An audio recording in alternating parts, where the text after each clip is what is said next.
ndeko Eliezer bon na benga eka ndeko na comprendre te bon ape ndeko so ndeko ngane ba benga honorable ato checha député honorable na ko benga ka jamais honorable ndeko Eliezer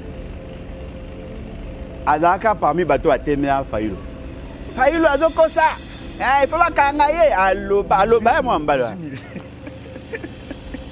après na yo qui est na top Congo asengi bolimbisi alobi oui il y a des députés bazwaka 21 000 bamso akoma na 50 000 asenga ko bolimbisi abi makambo alobaka wana alobaka ngo défendaka eloko moko na mutema ne azaka na esengo te akei epa ndeko Jules Boulembi va poser une question par rapport à premier vice-président qui a combien. Alors, Andima 200 000 $. Le mois. Il y a des députés qui touchent 50 000, il y a d'autres qui touchent 100 000. Non, il y a des députés qui touchent 500 000, il y a des habitants de pays qui 14 millions. Mais Mbongo Yazo à la fin du mois, il y a 14 millions. Au petit concept, ma banque. Est-ce que la banque va signer un papier? La banque va signer un papier. Et ça va bien si va pêcher. Na ça va ministère na ibi ofandi boy. Oh non, 1000 télé OK 500 000. Ce qui caméra linga ko sabino sur la rémunération à député pour une raison moko. Ayebi ke ça bino passi député zo mbongo belé alors que soda molongo azangi mbongo. Parce que ba ko ça ka soki eloko esalami yo sepe na ngote. Azo parce que yo reste au danger. Nana ngatia Félix Sekea ngatianga. Na iso opposant papa bopona te mutu na muta bunda na marque na ye so to ta désordre vous savez constitution to respecter ah donc Etienne Tshisekedi a muta désordre na ndenge ni bo ce qu'on appelle Etienne Tshisekedi porte-parole azata pour anis ko ba na leader moko ba ndoka papa konyo so to ezara Etienne Tshisekedi bo comme ça Constant Mutamba le roi d'ailleurs bo juillet bo comme c'est porte-parole opposition Constant Mutamba la justice doit faire son travail bo luka ko justifier parce que ne to lo ba boy mais c'est Nicolas Kazadi est en liberté. Est-ce que vous voyez le dégât que ce monsieur a créé dans ce pays? Moi, je ne suis ni pour Alingeti, ni pour Kazadi, ni pour Félix Sekea, ni pour le ministre du Développement rural, ni pour personne. Moi, je suis pour le peuple. Ce qui te montre le ramabe, biso te redénoncer, binondebo c'est justifié. Et le retour remarqué, il y a eu surfacturation. Et le retour remarqué, le projet n'a pas été exécuté fidèlement. Alors, vous établir la responsabilité, vous sanctionner. Quand même, vous dit, quand même, vous dit dans une autre dossier à Mibalé, quand même, vous dit qu'il va construire un hôpital. Boyoka, le message caché, il y a Kamer. Kamer veut nous pousser, nous, l'opposition, de poser une bonne question. Bongo bobimisa pour notre hôpital, vous savez, non. Oh là. Bandela nano. Omoni non Kamer a poussé batu. A poussé nga. Boyoka mamna lo banalito ya politique. Voilà, na tonga hôpital pour na cause à charge ba député na ba dépendant na bango. Siko nga en tant qu'économiste, moi en tant qu'opposant oh. Bon c'est bima. Bon c'est bima. Yo ozo ba ne ba tonga te.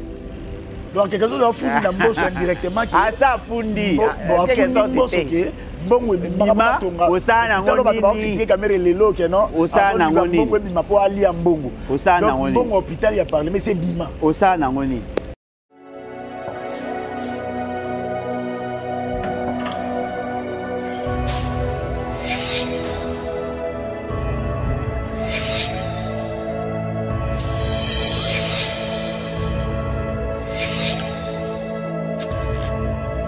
Abonnez-vous sur Pifo Télévision, vous informer sur notre devoir. Mesdames et messieurs, nous vous saluons partout où vous nous suivez. En scène net, ce moment, moi, votre humble serviteur Gloire Bosso, je vous dis bonjour, bonsoir, ça dépend de l'heure à laquelle vous nous suivrez, que ce soit dans vos téléphones, que ce soit à la télé, Topé Sibino Mbote. Comme on dit souvent, Congo positif, voire autrement, la République démocratique du Congo, nous allons essayer de choquer les idées afin de jaillir la lumière pour l'avancement de notre pays. Nous avons l'honneur de recevoir une personne très très importante dans notre pays, une personne, à un moment donné, il est devenu lui-même le source, il y a des informations, et serveur en abyss, journaliste, pour que tout le monde enquêter sur le dossier. Il était là, raison pour laquelle on vous demande souvent de vous abonner pour que vous rattrapiez dans Congo positif. Il s'appelle Bolonjoa Alain. que tous vous connaissez parce qu'il n'est plus à présenter. Restez branchés, c'est avec lui qu'on va parler beaucoup des histoires. Vous savez que nous étions interpellés dans le niveau, il y a organisme, il y a journaliste, Nicolo, entre autres, il y a propos naïe que bango ba jaki en mabe. Or, yemoko en soi, ce qui peut l'andi biloko comme on a que non, vraiment il n'y a rien à reprocher. Sans plus tarder, bonjour président et merci. Il y a cause à l'invitation, pour répondre à l'invitation. Je vous signale là aussi que non, il est un président d'un parti politique désormais. C'est dans cette qualité que toujours Yambaye na plateau Nabiso. Bonjour. Mbote Ndekolangay, Mbote Nabalandi. En tout cas, merci beaucoup pour l'opportunité. Nalingi na bon, nous avons le roi à conseil, hein? N'appelle ça bango conseil bien que je ne suis pas leur conseiller. Nalingi n'appelle ça bango conseil, bah konzina bino ou sinon bateau baza appelé à co-régenter votre secteur. Nalingi n'appelle ça bango le mot est simple. Ne soyez pas pire que le politicien. Parce que politicien déjà au départ, azakana pour ça à co-régenter, azakana pour ça à co-dominer. Bah, pesibi nos responsabilités pour réguler le secteur. Mais bah, lobi na binote il faut ça il a monté mamabe na niveau ya kolinga ko intimider. Nous avons tous reproché aux politiciens le fait ya koluka ko dominer la presse, ya koluka ko assujettir la presse. La presse c'est ezali une réalité sociale. Oyo, eza ko permettre na batu ba exprimer ce que nous appelons la liberté d'expression. Ceux qui bango moro ba comme intimidé, naturellement il y aura pas de liberté d'expression. Tout le monde a na période moro ba comme rukanga ba chaîne à télévision, il y a ba radio, tout le monde a na période moro ba kataka ba tout connexion internet. Apparemment tous ceux qui sont aujourd'hui dans ces sacs ba télémélara décision.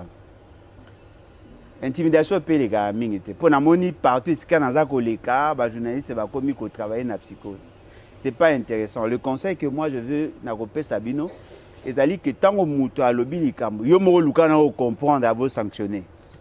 Parce que lorsqu'on est dans la communication politique, on peut utiliser de moyens imagés. Ceux qui n'a lobby par exemple que Félix Tshisekedi a d'ailleurs le quoi journaliste to boka na mai. Ce n'est pas un fait infractionnel. Tout n'a pas expliqué yo et là on y va. En tout cas, merci beaucoup.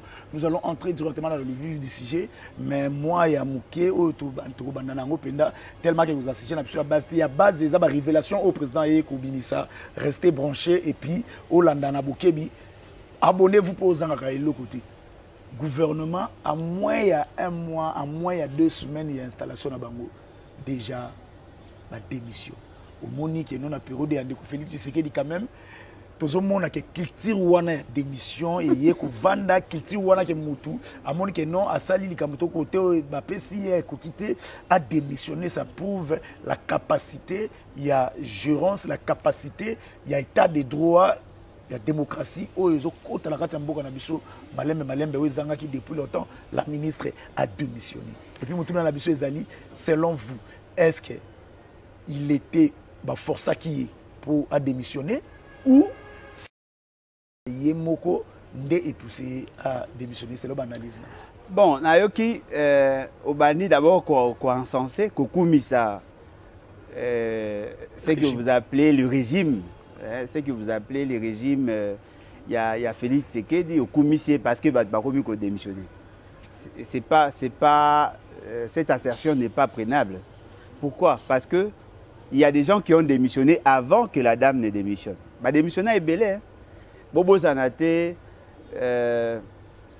Nazui Lokola,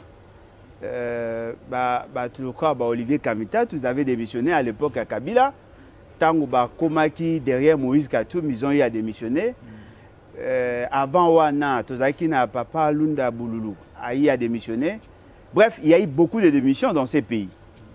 Alors, la grande question que nous devons nous poser en tant que société, en tant qu'État, quelles sont les circonstances qui ont milité en faveur de la démission? Ce qui est allé pour des convictions personnelles. Ça relance les débats sur la qualité, non seulement de l'acte, la nommant, mais aussi de la personne. Oh, yoba nomaki. Mais quand on imagine Moutouma va autonomé une semaine après à démissionner, ça lance un message. Le message est Ali, soit la personne n'approuve pas l'acte où il nous maquille, ou sinon le job description au Bapessier, ou soit la personne a considéré que Azali habile, il a assumé fonction en athée, ou sinon Azali a trouvé mieux ailleurs, et dans ce contexte-là, il faut que c'est justifié. Sinon, il faut arriver que Asali faute moko, va pousser à démissionner et à démissionner. Alors, en quoi Erozongi Saloku Mouna Bato Banomaki? Parce que ce qui est longue pour des convictions personnelles, c'est-à-dire que Azako a prouvé acte Nomaki était. Azako sepe la fonction wanate. Azako sepe na lolenge oyo bazako linga ko faire travailler était. Ça et bois qui salité na muto à Nomaki. Ndeko nanga mega no imaginer. Il y a 100 millions de Congolais vivant ici. Je dirais 120 millions de Congolais dans le monde. Naba 120 millions wana ba universitaires basé belé. Bobo Sanate, il y a plus de 600 000 jeunes qui ont examen d'État chaque année. Il y a plus de 1 million de personnes qui détiennent la licence dans plusieurs domaines, notamment le domaine de l'environnement. Si vous avez nommé Moutou, et que Moutou a démissionné, alors que le gouvernement coûte fandi na noté, alors que le job description n'a fixé, elle n'a pas encore de feuille de route en tant que telle. A démissionné, naturellement, ça fragilise l'action gouvernementale parce qu'il y a un poste commis vacant, et sous la plénitude, il y a pouvoir où ils ont appliqué. Bagolukaba remplacé par Moutou Moussoussou, ou sinon le poste érotique à la vide. En quoi c'est un sujet de gloire? Et là, qu'ici que la nomination a été faite avec complaisance, et là, qu'ici que la personne n'avait pas été préparée en tant que telle, et là, qu'ici que la fonction wana o bachaki et zappé malam parce que ce que dans le fond pour na koluka koyeba pourquoi avoir créé le ministère wana semble le ministère environnement qui il y a un azomona que zatinata ils ont accès que na muso azaki quatre attributions au bazali il y a un azobat et zatinata ils ont accès que muto azaki décision il n'a même pas pris le soin de réfléchir. Le rang il y a ministre il y a en charge d'environnement de manière globale. Apparemment, il y a un ministère d'État. Alors, pourquoi créer un ministère délégué? Parce que le ministre est délégué, Azali, juste après ministre, en termes sur le rang protocolaire, juste après ministre, il y a un vice-ministère. Pourquoi n'avoir pas créé, par contre, un vice-ministère pour que la personne a travaillé en collaboration avec titulaire Naye et qu'elle s'occupe pas tâche wana, bien que la décision est zonga. Effectivement, bien que la décision zonga n'aille pas à ministre. Parce que là, on risque d'avoir deux ordonnances sur les mêmes matières. Et deux arrêtés sur les mêmes matières. Un ministre délégué prend des arrêtés. Un ministre délégué prend des arrêtés. Ce qui n'est pas, effectivement, à la ministre délégué. C'est-à-dire qu'on lui confie une mission spécifique. Il y a un monarchie, tant qu'on va ministre délégué aux finances, le ministre, le premier ministre, le ministre délégué, Azala qui est rattaché à la primature. Ouais. C'est-à-dire que le premier ministre assume cette fonction.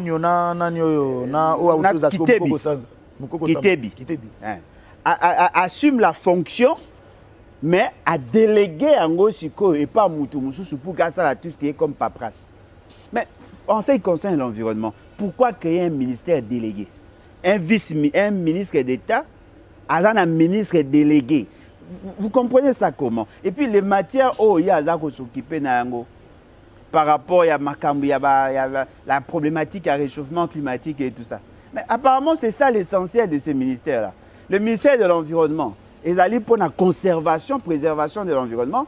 Mais le côté, c'est quoi, le développement durable, n'a côté Italie écologie, le réchauffement climatique, il y a des autres pèses à ampleur pour l'instant. Okay. Alors. Donc, apparemment, c'est comme si dépouiller maman Basaïba. Non, mais effectivement, mais c'est ce que je dis. C'est ce que j'ai dit. Là où c'est juteux, on donne à une autre personne, et tant qu'on cotise qu'on a katia Moutango, Moutango Azanan. Membre famille. Tu es conseillère dans oui, mais conseiller, ils ont un poste à récompense. On récompense les cousins, les cousines, les amis et connaissances, les épouses et les épousettes. Vous pensez qu'il est de la famille, tu sais qu'il dit? Vous habitez à ta famille, tu sais qu'il ah, ta famille, tu sais qu'il dit. Bah, créer là, on va poster mon unité. Au moins, il fait ce qu'il dit. Pour n'anga bimaka comme le quoi malheur, moi, dans le sens que bon, bah sanctionner peut-être peu comme quand le Bible va bengi. C'est-à-dire que abimaka comme malheur dans le sens que il ne sait pas mesurer la portée de ses actions. Aïe bah qu'on mesurer les conséquences dans le côté. Mais quand on imagine na fandi bonazo yoka, bah ça débat, bah le non ministère de la santé et s'occuper de la CNSS. Mais ça c'est une aberration.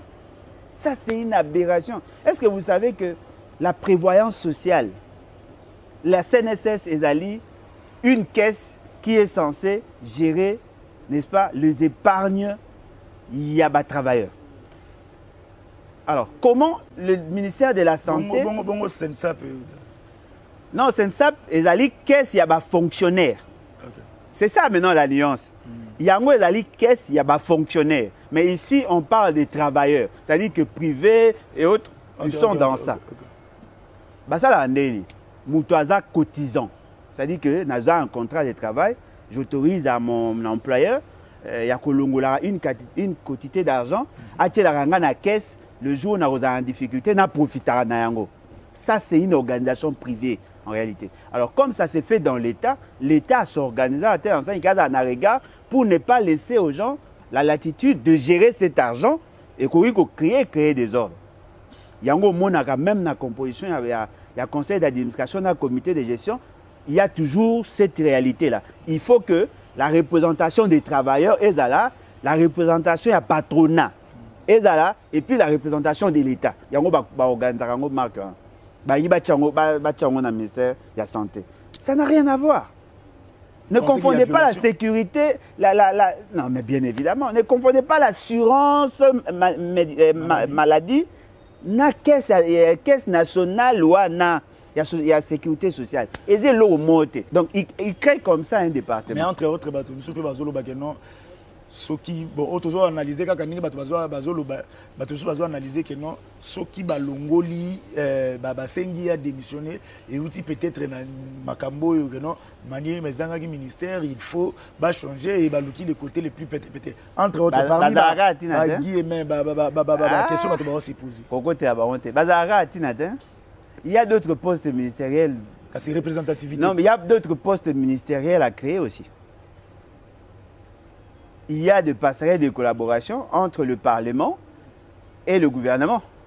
Voilà pourquoi nous avons initié le département ou le ministère en relation avec le Parlement. C'est-à-dire qu'un ministère où il a joué le rôle, il y a trait d'union entre le gouvernement et le Parlement. Ces ministères-là restent importants.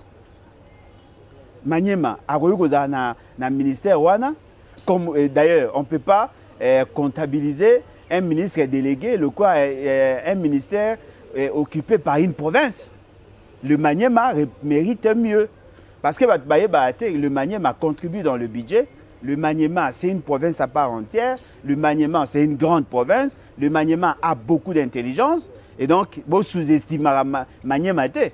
Donc, ce qui est un ministère, un ministère à Malonga, un ministère délégué. On les a moyens de pour révolter, par exemple, qui a hypothèse. Oui. Nazaraboué. Nga mayara ne pour la remémorer na révolte. Nga yara te pour na cajoler battu. Moi, j'amène la population, j'amène les gens à se révolter contre l'ordre établi. Parce que, inégalité, on a injustice, on a. Et ça pose problème. Maramo tonne que la création inutile. Savez-vous aussi qu'il y a un ministre délégué en charge de l'urbanisme et habitat? Urbanisme et habitat. Si.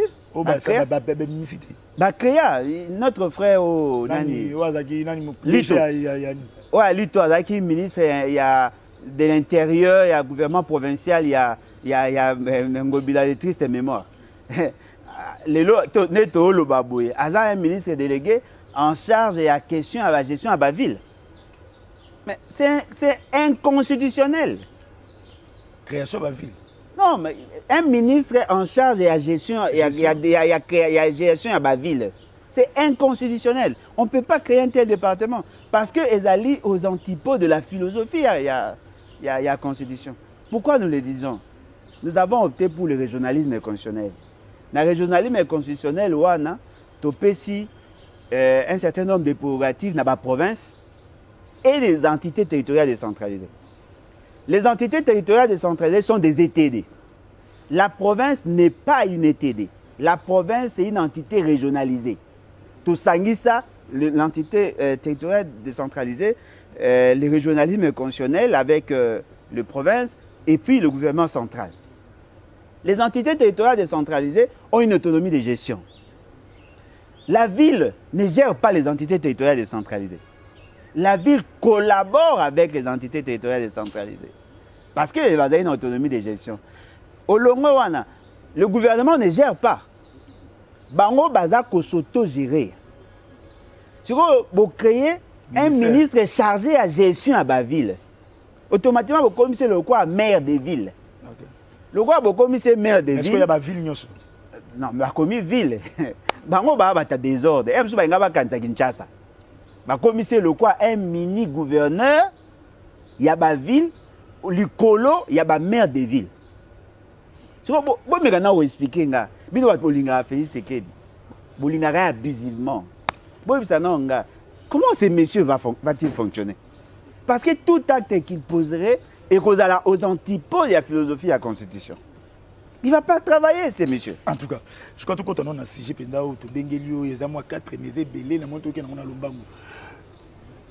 affaire la pandère, forage, UGF Abimisa qui m'a ça a créé des problèmes et le loyo parlement a livré Nicolas Kazadi pour que non va poursuivre la justice. Mais bateau qui parle dans le plateau na baleki na habité bateau balanda comment positif on a vu ça que abonnez-vous posant à Camboté na positif mon parler dans le plateau na que non problème ou est boti pourquoi parce que moi si il y a Gilles Alinguette ce qui est pas dans la société moko ya makambo etali ba la pandère yango lokola ye marché wana gagna ki yango tende boti ba makambo pourquoi ba société zebele ozo s'occuper na ba la pandère mais ba e ko landaka ka société moko oyo mususu o komona ngwezo cité pourquoi ba contrôler ba la pandère misusu ya ba auto misusu ti est-ce que vous pensez que non dans ce dossier il y a un anguille sous roche ou le Alinguette si peut azana moi. Bon, Mouto à lobby a raison. Parce que je ne peux pas prétendre tout maîtriser. Surtout, Azam Taillon sacré. Oui. Le Azam Taillon sacré, le corps est caractérisé par l'immoralité. Parce que ceux qui n'ont comment on l'appelle, les sages congolais, ceux qui n'ont pas malade, bien que et quand arrivé peka ko samé eza ba métaphore autour koza ndeko nangai yebisa ngai problème otozo loba ezali problème il y a comment ils ont gagné les marchés ou ezali problème il y a coût il y a projet et puis ezali problème il y a non exécution dans le délai il y a projet parce que sur tobi total par rapport à comment ils ont gagné les marchés je vais vous surprendre dans ces pays, gagner les marchés est commis dans le domaine il y a magie. Quelles sont les évidences? Évidence à Liboso et Zali que ces pouvoirs de la honte, c'est permis, il y a cause initiative en violation de la Constitution et en violation de certaines normes. Basali, passation à marché de gré à gré. C'est-à-dire qu'ils n'ont pas respecté le principe, il y a passation à marché. Babimisi, Mbongo sans respecter la chaîne de dépenses. Mbongo wana est commis dans maboko ya bato. Il lui fallu que Bisoto dénonce parce que ngam na bandara ba dossier wana. Ezoa qui en pleurs te. Israël Moutombaye a lobeli yango a tie makelele ezu en pleurs. Le monsieur s'est organisé pour na ko somba milimo ya ba journaliste, milimo ya ba communicant robot pour que ba yé ba kolobela en sa faveur. Mais si vous avez remarqué, le conteneur est. Si vous imaginez ceux qui vont dénoncer à terre, ils vont payer à terre. Et comme on a, qui réellement, Et ça qui est quand même à Matadi. 2 ans. 2 ans. Ce qui te dénonce à te, il y a te dénoncer. Mais la question sur le coût. De Golangaï, autant que la Kinshasa, les lampadaires sont déjà. Ce que bandi ko bana Kinshasa na suka, ti aéroport, il y a que les lampadaires ne ba tchakuna. Ces lampadaires là n'ont jamais coûté $1250. Parce que Oyabino ils ont coûté 5000 pour année. Bozan na ba batterie à lithium, bozan na et ça là na moupépé. Juste qu'est-ce qui justifie le coût? Parce que n'engé toza, toi na pays à problème, toi na problème en bongo. Il faut que ça la bablo moins cher.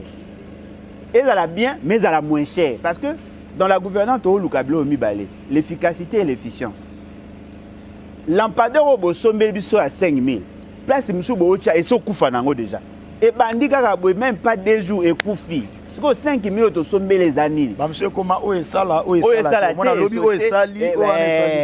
Par intermittence, et ça que ça là que Bosomba qui est le roi Mabé, mais Bosomba est cher. Il y a un débat qui va reprocher. Mais en quoi Gilles Alingeti va attendre à communiquer dans Katsamaka? Madame Nabaronga a côté, on a bien Nabaronga union sacrée. Ce risque que Gilles Alingeti a Mutabachuki a Betaraba copie pour aller à Kanasima. Mais c'est là que dire Moussa Balobi que non rôle il y a IGF na Katsamaka moi les appels pour vérifier les cambo en amont et en aval.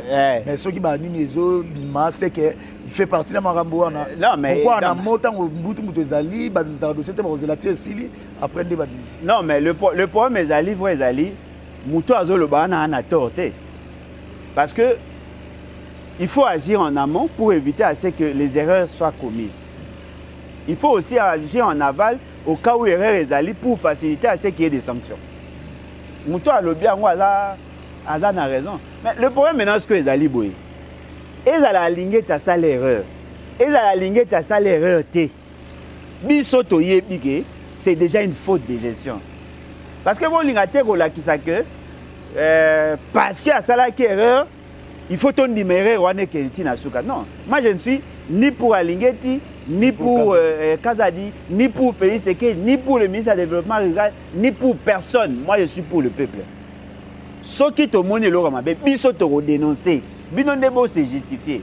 Et le retour remarqué, il y a eu surfacturation. Et le retour remarqué, le projet n'a pas été exécuté fidèlement. Alors, vous établir la responsabilité, vous sanctionner. Et là, monsieur Césali, par rapport à la forage, c'est la même réalité. C'est la même réalité parce que nous sommes en contact avec Badbana, notre territoire. Nous nous rendons compte que l'argent qui a été décaissé n'a servi à rien. Bambo a mis le forage. Ça, on a milieux ruraux. Dans ces milieux ruraux là, on n'a pas vu le forage hyper sophistiqué. Et puis, bisomo toebi bakou ya forage, tout ça les calcul, tout le monde qui effectivement, ceux qui dépensent qui est belé na o bino boché, et qu'on les a 12 500, mais beaucoup n'a pas 300 000, 400 000 $. Donc ce sont ces problèmes-là qui nous dérangent. Donc, pour reconnaître que Alingeti ne fait pas bien son travail, parce que ce que moi je constate, il investit plus dans le média que dans le travail. Moi, je n'ai pas confiance à ces messieurs. Et puis deuxièmement, ce n'est pas parce que vous ne l'appréciez pas, même si ce qu'il dit est vrai, il faut le rejeter. Non. Pour démontrer qu'il a tort, ceux qui dossiers n'étaient pas naïfs. Le quoi, évidemment, pour reconnaître qu'Esaïe n'a pas et donc il avait raison. Okay. Troisièmement, lui, il a fait sa part. Quel est le rôle de la société? La justice doit faire son travail. Bon, Lucas, parce que n'est pas le mais c'est Nicolas Kazadi est en liberté. Est-ce que vous voyez le dégât que ces messieurs ont créé dans ces pays? Est-ce que vous voyez est-ce que vous imaginez... Non, il n'est même pas sérieux. Il n'y a aucun fonctionnaire qui est payé régulièrement et à temps. Il y a depuis il y a commis, tous ceux qui n'ont pas arriéré. Arriéré ici là. Moi j'étais agent de l'État. On nous payait entre le 15 et le 25. Le lot, on fout les 30, les 60, les 70. Et puis, il y en a ça, une démonstration. Boyebi qui a permis de conduire la racheter. Boyebi permis de conduire la racheter.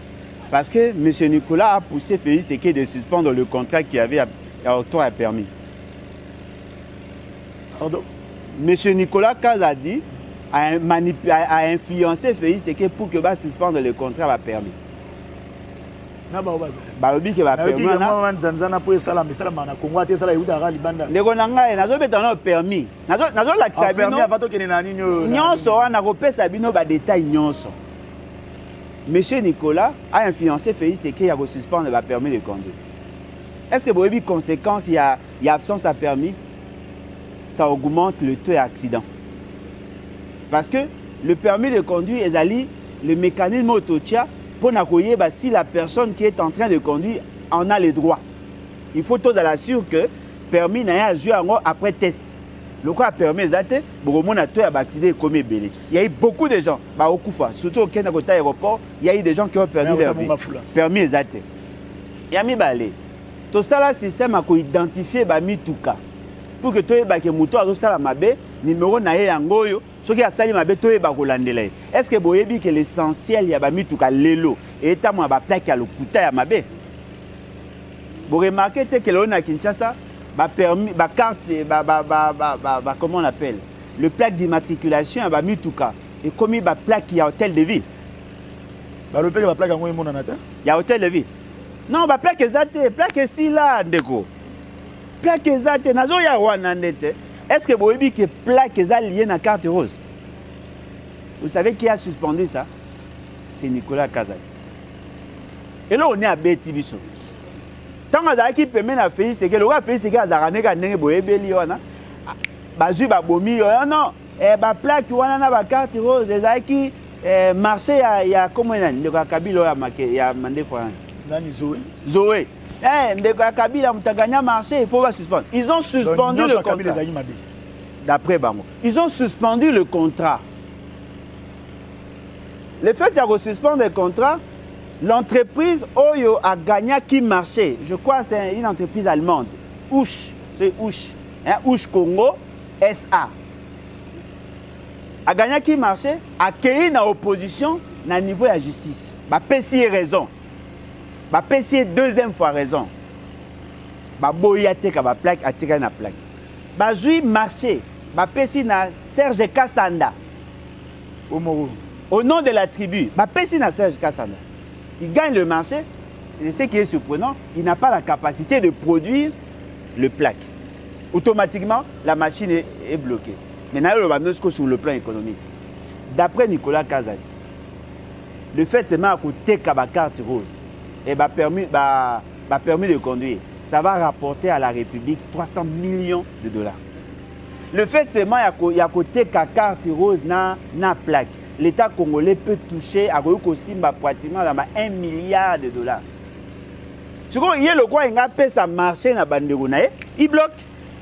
Or, l'entreprise Ouana est une entreprise allemande. C'est une entreprise des Allemands. Oyo, yaki ko investir dans Congo. Bo bloquer bango, bo boy ko respecter accord. Conséquence dans ce que les années.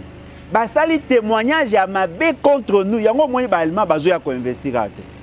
Bozo moi, c'est que mutu moko ono ya soif na ya pouvoir afandi. Mengo ngata ngo ba bani alingeti alembolodja mutablo. Non. Donc nous sommes en face, il y a une gestion criminelle et je demande aux gens, fanda, réfléchir. Ce qui te pose ça, tu attirer les investisseurs, tu respecter ces grands principes-là, respecter les accords signés entre l'État. Et puis, ce qui est encore grave, la question, il y a plaque, il y a carte rose, et la compétence exclusive de il y a DGI.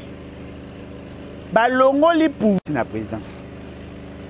Nous sommes en train comme ça de perdre 1,3 milliard et la capacité d'attirer les investisseurs. Ça, c'est un dossier. Un autre dossier, parce qu'il y a un scandale.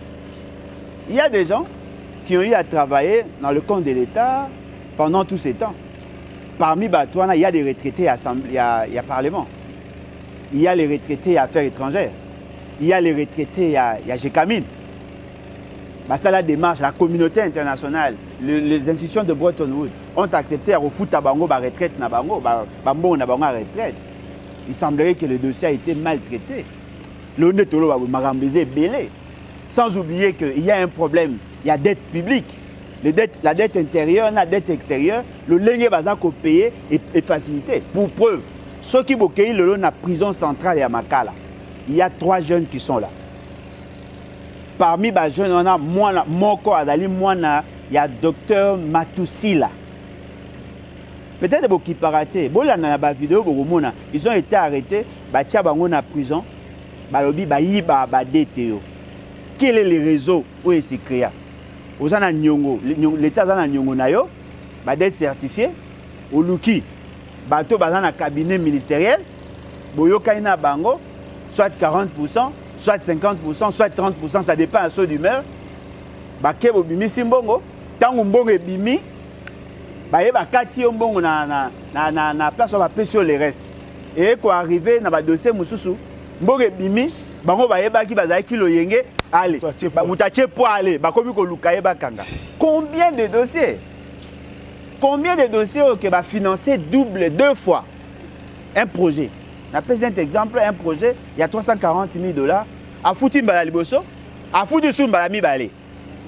On a autant de dossiers. C'est-à-dire que ces messieurs, Ayaki, effectivement, il y a ce que l'UDPS n'a pas un personnel de qualité.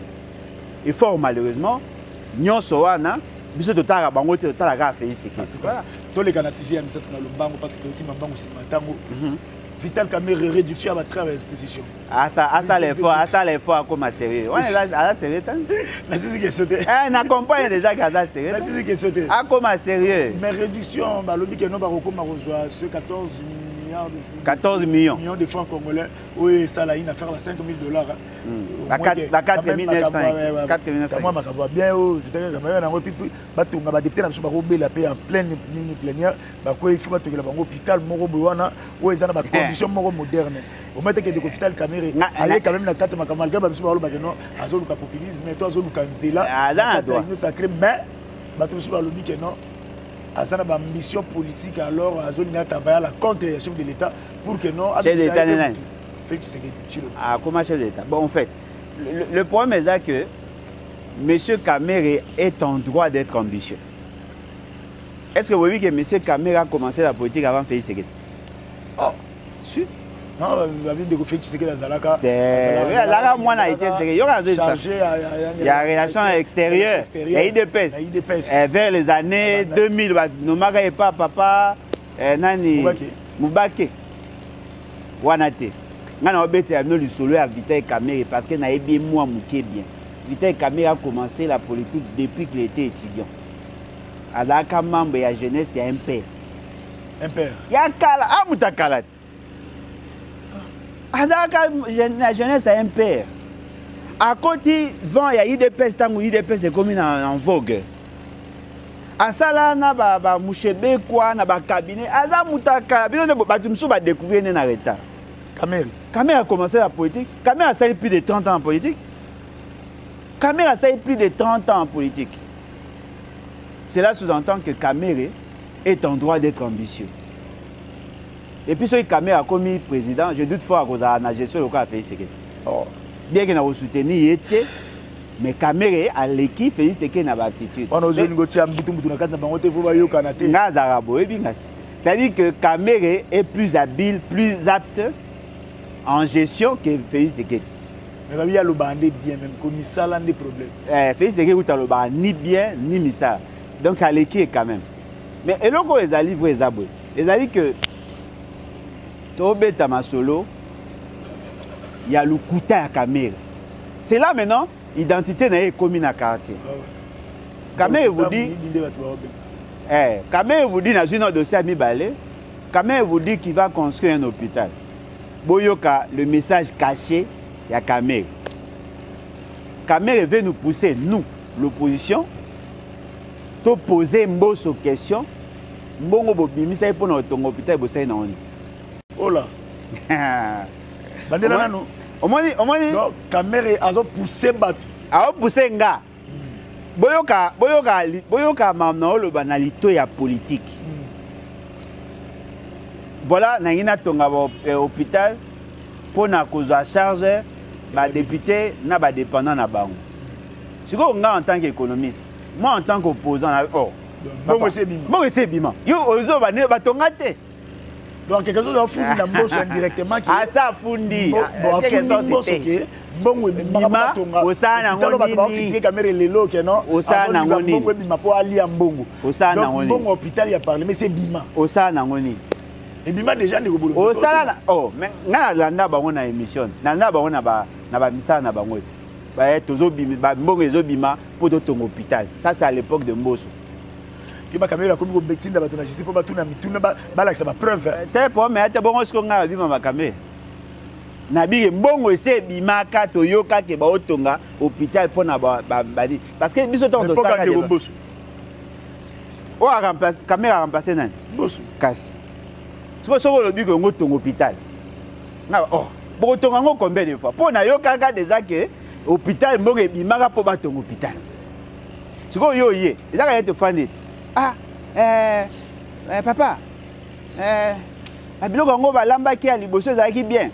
Mais o balambi ya mibale eza malamu te. Na comprendre ke mama lamba biloko mibale. Oya liboso mutu muso aleki ezalaki nga te. Kasi yango na comprendre ke baoloba na bino hôpital ebongai batonga te sikoyo epa na yebaki banda ko comprendre te avant net yozo faire. Ya mibale. Baotongela ba député hôpital. Mais quand on imagine les députés, bah 500. Bazana, deux assistants, et ça est 1500. Surtout aujourd'hui, dans la famille, dans Bango, Barosa, na 5 personnes, ça nous fait 7500. Tout ton hôpital, il y a 7500 personnes. Les députés, on a, des maladies, je suis pas bien dans Bango. Ceux qui vont dans l'hôpital, je suis dans le 50 députés à côté dans l'hôpital. Ce qu'on peut l'hôpital, les bien. Il faut un équipement. Ils ont un système à scannage, ils ont un système à bagno, tout. C'est-à-dire que tu as un sambongo, tu as somi penza, équipement sophistiqué pour un bateau bayara dans l'hôpital une fois l'an. Ce qu'on soit bon équipement de ça. Et ça est l'autre, hein? Papa, besoin mbongo wana. Bobongi ça clinique chinoise. Mais quand vous savez ça matin, yo bagi na biso o bagi na biso to sanction mbongo po bala o bali te do mbongo eza. Papa. Bonzo pa nani. Oh, même muto asaki ça mbongo. Mbatu na mboso. Mboso alobai na période na mboso balobai ke ba otongo hôpital. Logo hôpital etongami te mbongo ya caisse. Kasi. Logo mbongo eza na caisse. Bozo mbongo wana. Boge bobo isango hôpital et clinique chinoise. Loko ya bâtiment clinique chinoise eza munene. Bosa la pavillon hôpital te. Bosa la pavillon moko o ebano yambaka ba député parce que bango ba kola na bambeto na biso te. Bosa bango bambeto na bango ya ba député mais équipement etira na hôpital. Pour ceux qui bango ba yete peuple moins a profiter na ba équipement. So ça l'hôpital et kara pona ba député. Il n'y a que des députés ne ba oya. Yo comme député mukoni. Azano na ambition na. Bon, siko obeli. Mais yo zaki na ambition na. Ya ko comme député. Ba toka ba Félix Sekeki ba comme ba président. Ba ambition échanger. Donc, toza na posa to la kisana bino peuple congolais, ces gens-là ne sont pas sérieux. Bilo wa mi balé ya salaire. Ngana na kulutu nanga kamere to sala économie. Fort malheureusement to sala économie rurale biso mbali. Ndenga zawana ayebi différence entre rémunération et salaire. Omoni? Bon mais on a imaginer. Le président de la République a un salaire. Dans nos synthèse à Makambo, le gars paye et sali bien confrère dans Fufana Zawa Ayoka. C'est l'on de Gobolonjoa. Toute la population, tout le monde pas de Gomboso. On a synthèse à aspect liboso, oh, le Meli na Makambo ya hôpital, de Caméra, le Vigue Batonga. Donc, si Babinisa Mbongo, il m'a en période d'Amboso, pour Batonga, hôpital, il y a des députés, Batonga. Synthèse à liboso, il y a mis balé concernant les Molima. Wana yom tolobi. Te ko nga fufana te na sali synthèse à Makambo. Azabe mutayo. Wana yom tolobi. Mais là, on a mis balé zaliboy par rapport à salaire. Les salaires,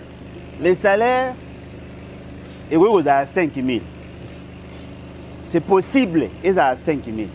Mais la grande question, le salaire a fait c'est qu'ils ont combien? Hier, tout le monde a baraté. A baraté. Yami balé pas baraté. Yo quand zo lo baraté. Ya ye baraté. Il faut faire ça na yo kanga zo bisa yo. Yo ka ya ye baraté. Ti le lo ye baraté. Muto a loba salaire na ya liboso et daga 17 000 ministre à finance. Yami balé et comme 10 500 ministre à budget. Fait ce gars bi salaire na été. Ouais numéro na tout na. Ayebite. Alors, yo ka siko aventure. Pour en faire ce qui a s'intéressé na salaire na été.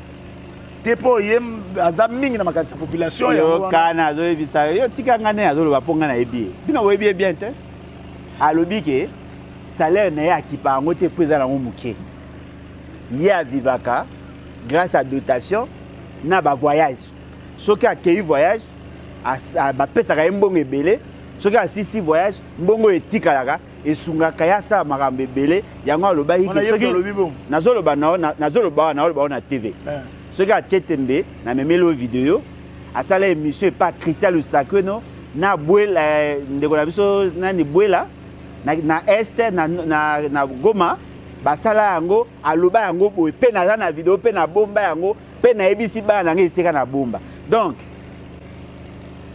fait ce que vit grâce aux dotations et grâce aux frais d'émission. Salaire est amouké. D'après il est bien kaokosa. 5 000 dollars pour les députés. Mais si tu poser une question, député a gagné combien? Si tu as posé un salaire na bangote, tu as posé un député a gagné combien? Parce que vous avez un salaire à 5 000 dollars, mais prix mais 20 000. Ok. Mais c'était pas ma bourre. Mais il y a un invisible. Ok. Il y a quand même un créé. Oh, quand même un créé invisible. Quand même un créé. Je peux donner un exemple. John Chibango, général. John Chibango, soldat, général major. John Chibango, salaire naïe, solde naïe au Yazouak. Et combien pas 500 dollars? Solde. À comme 500 dollars. Général à 500 dollars. Solde à général. Ah, général de brigades à comme 500 dollars. 500 dollars. À combien à 500 dollars? So, à la nango est belé et go à 800 000 francs. Et on va souffrir. Non, Yoka. Azan Dubaï. Ana Dubaï. Soda. Ah. Soukana prince prince à New York. Soukana boum azana na Dubaï. Azako se couler mission de service peut-être pour na mission de service va ta à quelle ambiance? Ambiance de yo moni bilil. Bien sûr, na moi photo. À ambiance na Dubaï. Vous pensez qu'à voyager dans salaire? Et ça congé peut-être avec. Est-ce que na boye que ça la congé? Mais quoi ça fait 500 dollars, on a 300 dollars pour aller rater. Aller rater. Ana basité bon moi cité ana banate, azana aller rater. Donc, il faut y bango que il y a des gens qui peuvent avoir 5 000 dollars mais à gagner quand même sous 20 000 de plus.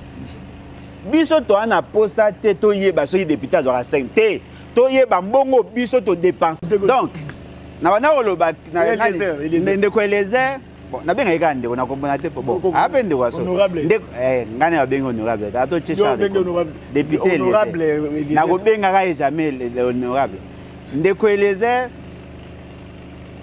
azaka parmi bato atemea Fayulu azokosa. Il faut pas kangaye aloba moi mbalo.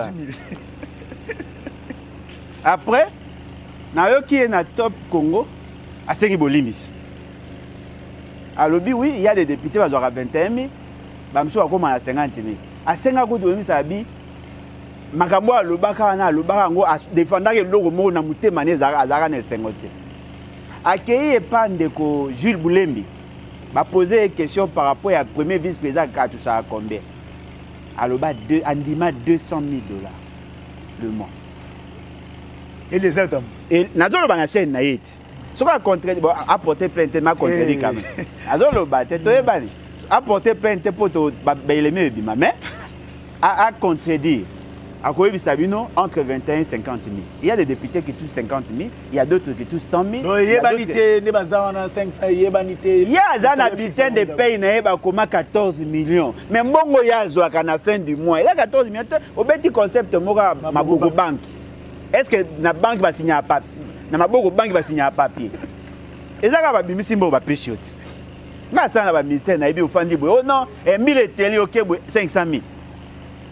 Mais apparemment c'est comme si ba combattant ba bundela IDPS bango bazo se retrouver te comme bato ba kam susu na ba ninde mutu ba na lo ba bazui oh na lo ba ke bazui na lo ba ke bazui mais le quoi na monique combat na bango e ko kuka na nga ne na ba te nga ba to bunda combat moko mais différence nga ba to bunda combat moko différence nga na bango ezani bango ba na sima muto sa bango mabe nga na liboso muto sa bango mabe.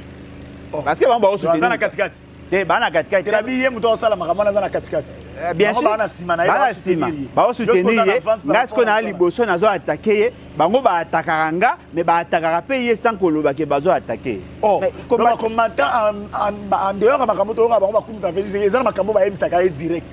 Te ba yebisa ka direct ba yebisa ka nde biso to yebisa ka bango. To yebisa ka fait c'est que bango ba bazo se pelater. Bango ba banga.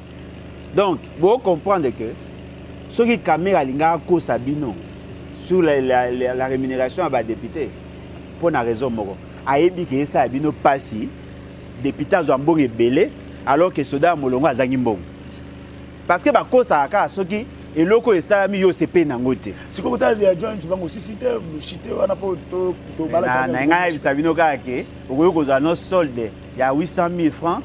Nous avons la possibilité de se faire à Dubaï, ou là, ça va bon très cher, parce que Bambo est de partout. Nous avons une fonction de la politique à Congo. Et qu'il y a une relation avec Malam, nous avons le pouvoir. On a posé ça salaire. Ok. Mais général, on a une fonction. On a permis de faire ce qui était. Tout le monde a un carburant. On a un problème. Mais il y a un problème. Il y a un général à s'appeler.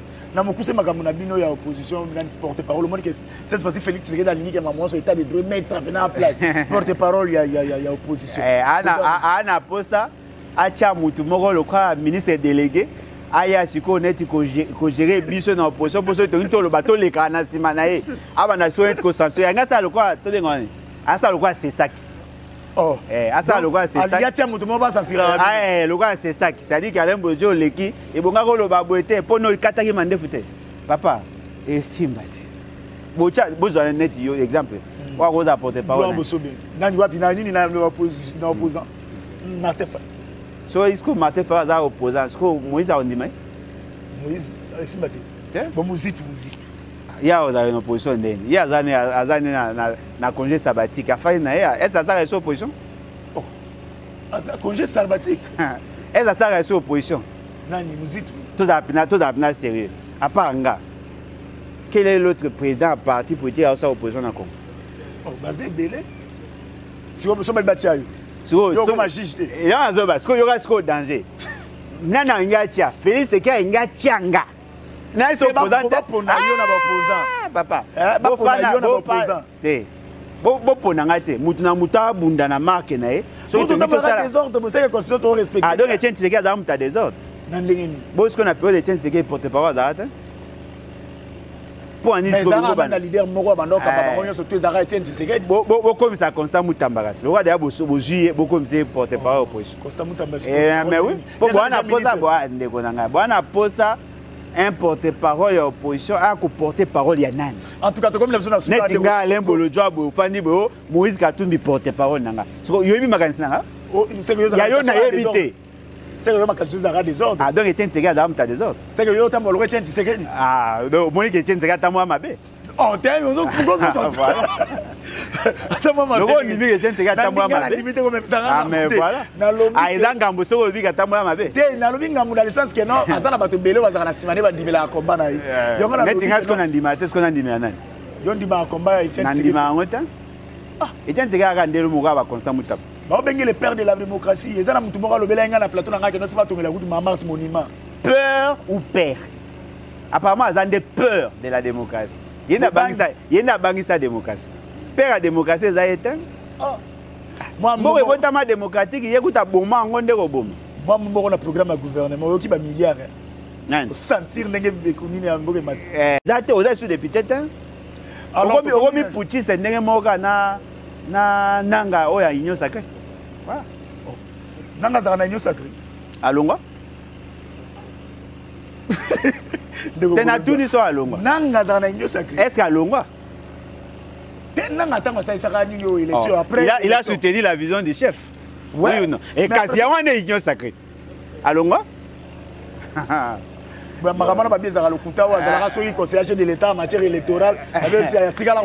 mais attendez. Si vous avez Natuni, Bemba, vous avez union sacrée ou non? Champion Bemba. Oui, bonne année. A soutenir la visa fait secret. N'a pas soutenir la visa fait secret. Bobo Saïndé. Bobo Saïndé. Et puis fait secret, il a soutenu la création M23. On a appelé Bobo Saïndé. M23, banda fait jusqu'à des arabes qui n'ont pas soutenu la création. Les arabes n'ont pas de na robim s'appelle impert. Impert, c'est quoi? Le impert est limoyo yebolo Josu angola musiam. Oh, mais il dépêche au yakalapé Koufat. Il dépêche Koufat et moi ils ont continué. Il dépêche Tshisekedi. Papa, il dépêche à 13 parlementaires Koufa. Oh, il dépêche Tshisekedi. Botanga statut na bango. Ils ont parti monter. À ressusciter M23, yem ta benga bango awa, yem ta pesa bango ba moyen, yem ta libérer batu na bango bazaka na prison, yem ta pesa bango possibilité wana. Est-ce que que John Kibango a ngasa coup d'état? John Kibango. Oui bien. Yebango, mutu nyonso alinga sa coup d'état période à Kabila. Na mutu nyonso aboma président de Bika en fonction. Bango tout ba libérer ba na nyonso. Ola. Ma mona zo lo ba na yo bo contre les. Nyonso oyoyo. Oh nyonso nga sa coup d'état na période à Kabila. Na o nyonso ba participer à l'assassinat président Kabila.